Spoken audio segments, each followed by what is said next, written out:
El senat romà es reunia habitualment a l'edifici de l'antigua Curia Hostilia, o casa senatorial. Cèsar, però, havia iniciat unes obres de millora en aquell edifici i per aquella raó es va triar la cúria aixecada per Pompeu. Gneu Pompeu, anomenat el Magne, com Alexandre, havia manat construir a Roma un luxós conjunt que incloïa un enorme teatre, el primer de marbre de la ciutat. A l'altre extrem, un gran peristil envoltat de pòrtics l'unia amb la cúria. Aquell matí, després de trobar-se amb Casi, els principals conspiradors es van separar. Dècim va anar a trobar Cèsar i finalment va aconseguir convèncer-lo que assistís a la reunió del Senat.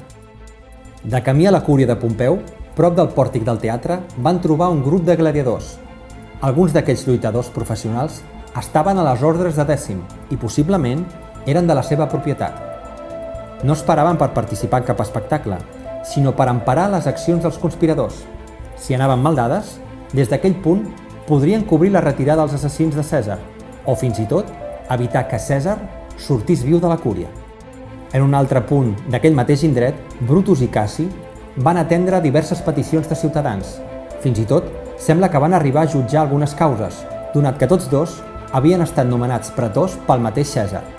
Així doncs, dos magistrats que impartien justícia sota el pòrtic, pocs minuts després, empunyarien les armes per assassinar Cèsar al Senat.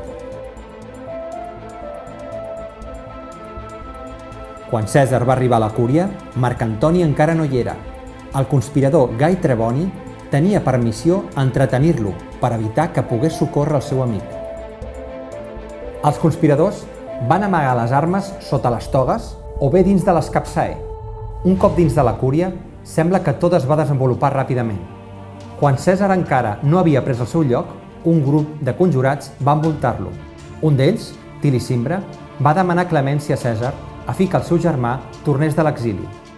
Sembla que en la seva insistència va acabar agafant-lo i fent-li caure la toga, gest que va irritar Cèsar.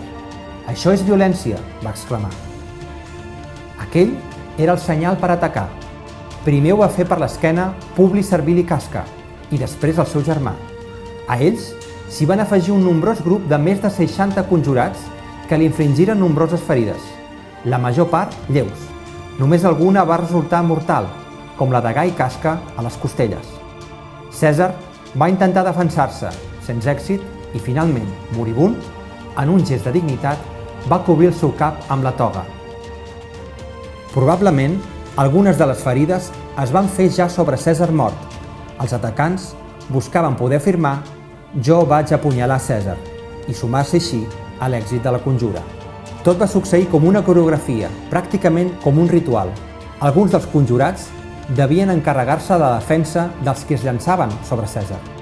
Els cesarians, però, probablement van fugir, per por a acabar morts, com també ho van fer aquells que no sabien res de la conjura. Finalment, el terra de la cúria es va cobrir amb la sang de Cèsar. El seu cos sense vida restava als peus de l'estàtua de Pompeu, el seu antic enemic.